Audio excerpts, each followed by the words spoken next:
This is Vinny with Ukrainian World Nation.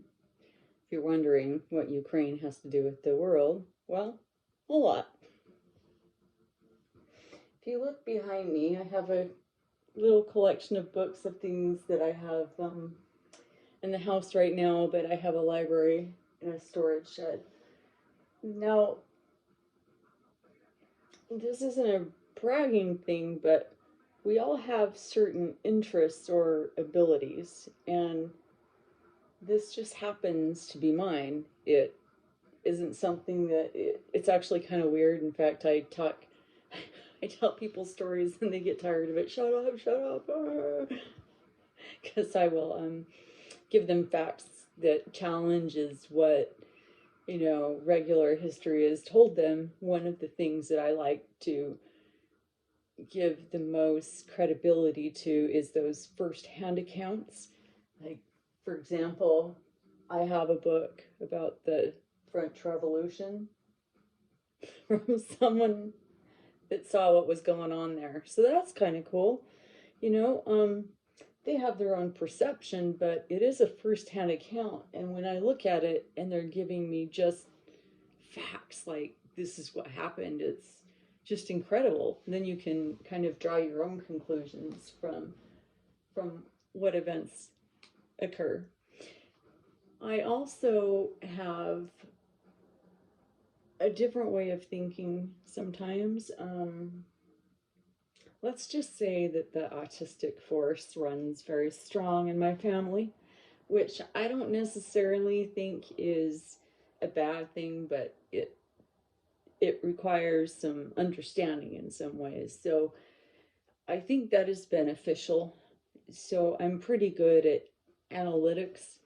What I wanted to do is actually go into the Air Force, but it was 90s at the time, and anyway, it didn't really work out for a woman at that time. And then I wanted to go into some pretty hard stuff, but I had children, which I'm grateful for. I wouldn't change. And so I went into psychology because, well, my kids were 10 months apart and I was married, but my kids were 10 months apart and I just didn't have time. And you don't really have to do a whole lot. I mean, you have to remember the information, but aside from that, not a lot. It's not calculus, that's for sure. So that's what I did. I went into psychology and sociology thinking that I could go on and get a higher degree at one point. However, I really lost interest in that. I wanted to do more military law enforcement type of things. And so I've been working on the front lines as a social worker. Now, getting a master's became less and less appealing. As I get older, maybe it's going to be a good thing in the future. Maybe that's something I need to look into. But I would struggle with therapy sessions, doing it all day, because it's self-report. And that also depends on self-awareness, their ability to manage their emotions, trust issues, yeah, that kind of stuff. And a lot of people aren't going to take what is said and take that advice and then take action on it. And I would get frustrated with that. I mean, if I had someone that kept coming and saying the same thing over and over, I think I'd just record the session and come back and I'd be like, you know what? I'm just going to replay this and go take a nap over here. And once you come to your sessions with something to talk about, then we can talk. Until then, you're just going to listen to this because might as well. So that's kind of how I would feel about it.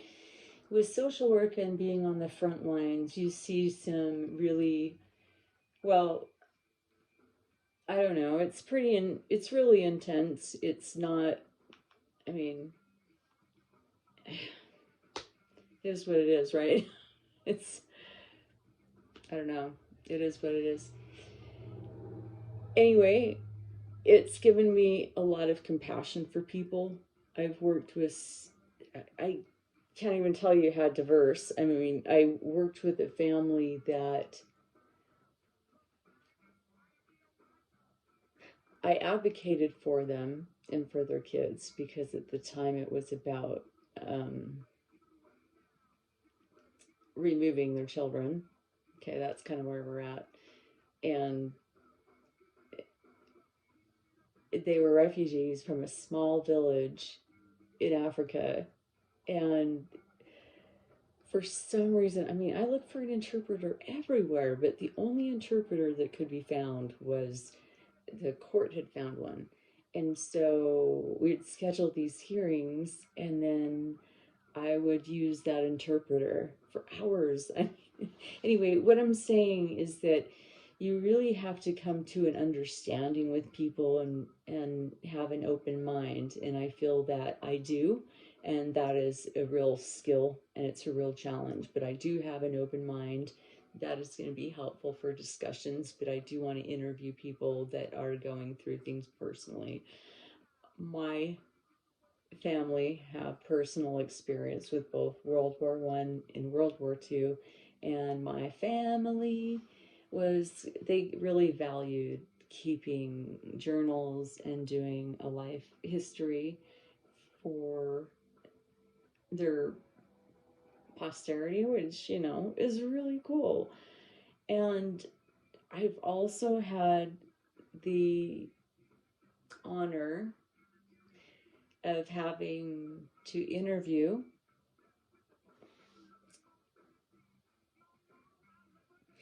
a number of World War II veterans. Now, I think the last interview was maybe 1.5, 2 years ago. Yeah. Anyway, that generation isn't really around anymore, but because of the nature of our contact, they were an alleged victim. So I was doing a victim interview.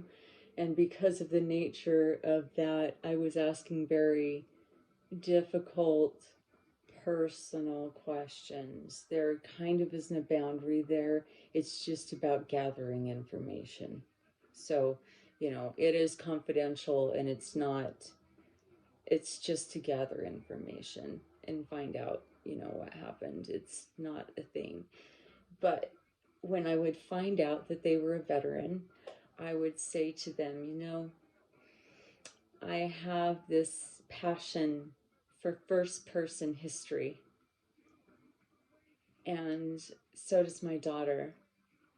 I would love to hear a story from you. I would even record it if you would allow me to. Gosh, if you want to. And I never had someone say no. So I have some of those stories that I can tell you. I think that's very, very cool. So we'll kind of go from there. It's really snowy outside and I live by the mountains. So if we're lucky, maybe I'll be able to do a little hike out there and do a little thing. Okay, so I don't know. I was thinking about this earlier. You have to tell me. Ukrainian World Nation is all one word, like in an email, right? Okay, so I was thinking we can do gang signs. These are not gang signs, not really. Okay, they're just our peep signs, right? Okay, this is also my school.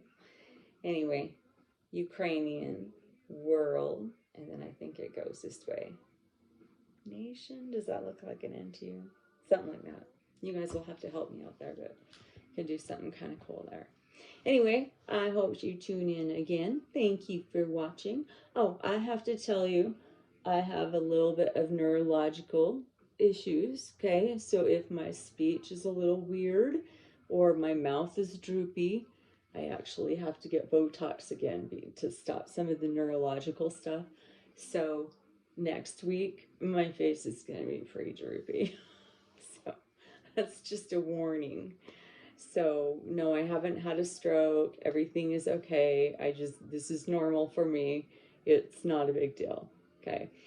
Anyway, I'm just a normal person, but I happen to have a set of skills. No, we all have a set of skills. It's just that mine, I think, are relevant to what's going on in the world today. Uh, and I do have a lot of things to say about it, and I believe that it's really relevant.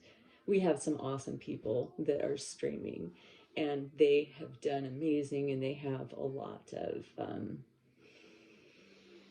knowledge. But there's a lot that were gamers and happened to be streaming when this was going on, and people were talking about it in chats, and they started to talk about it, blah blah blah. And they happen to have quite a bit of knowledge, and so that worked out, and they've done amazing. However, you know, I have firsthand accounts. Okay, I grew up in a church where people would talk. They would, you know, there were certain weeks where people were able to talk and say whatever they wanted. It was a spiritual experience and just tell people about it. And so I heard a lot of personal accounts. I heard about the Great Depression and just like, holy crap, you know, even my mom's situation. Her, I don't think that her parents, I know they didn't get carpet until she went to college, but I think it was also a furnace. Had an outhouse for a while in a well. Like, it was very, very rural, and she actually lives in that house that she grew up in. So it's also a very different situation. I live among a lot of people that are very Republican and are like trying to excuse Trump, but don't necessarily like him. But everyone here is Republican. And, you know, it puts me in a tough situation because I don't know, dude, after.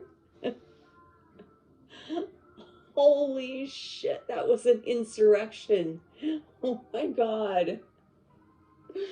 Oh my hell. What just happened? So, I have stuff. I moved stuff today. It's very cold outside, and I put like a styrofoam insulation in the windows. So I have styrofoam. No, I've just been to Vegas. Glitter. Anyway,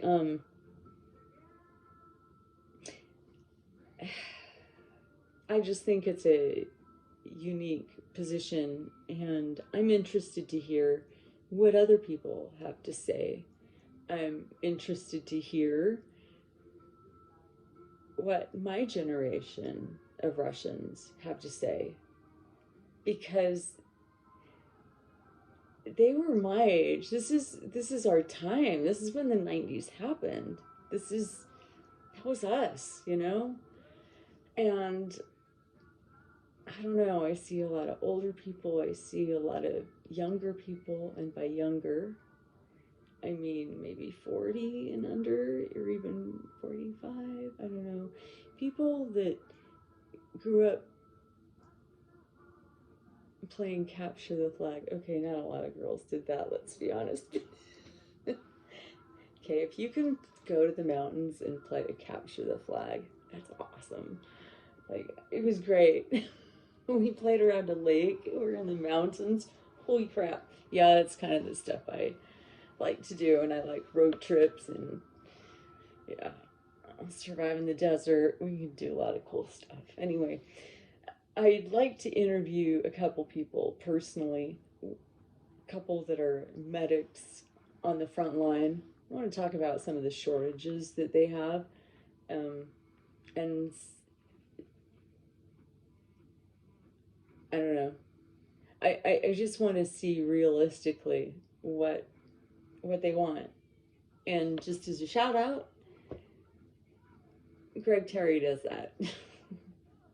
But I think, because he talks to people on the front line all the time. Anyway, I would like to do like just a formal interview with her and see what she says. Oh, the other cool, just more like plug that I have to put in here is when I was in college and doing the psychology, sociology classes, just like sleep through it. But no, you can do it. It's not like I don't know what's going on. It was a lot less challenging, I guess, for me. So, sorry, I had to plug in my phone. I found this professor. He taught mostly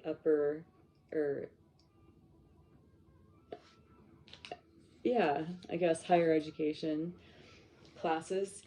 He was from Russia. He came over. I don't remember the exact circumstances, but he couldn't have stayed there. I don't remember the circumstances, but I remember he didn't plan to return. But maybe he did, because I looked for him. It was a long time ago. I graduated in 97, college, that is. Anyway, he had just come over. The Soviet Union had just broke up, and holy crap, he would talk about, it was just oh my gosh, wow. So I took every class that he offered. So if you can imagine, there's is it Vlad Vexler? I might have messed it up because I'm a little nervous right now. Anyway, it was kind of like taking, college courses from him for years. So anyway, is Professor Gubin, and man, he kicked ass. So anyhow, I know some stuff that we can talk about, and I would really, really like to, and I'd like to give you the first-hand accounts, like from some of my family people, and interview people, and just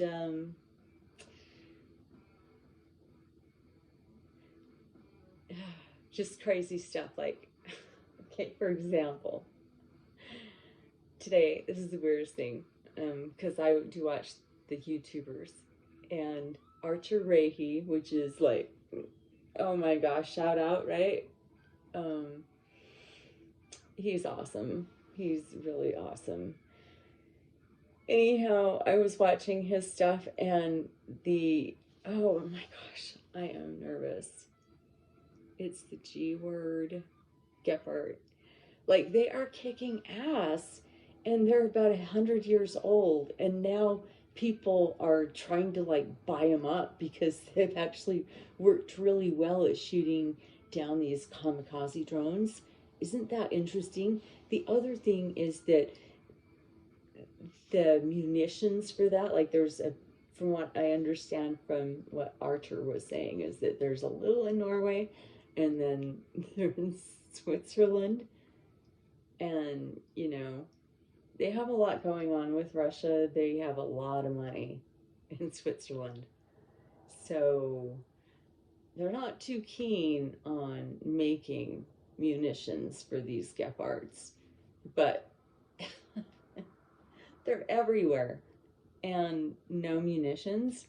What the hell? We got to do something about this, you guys. These are the kind of things that can't happen.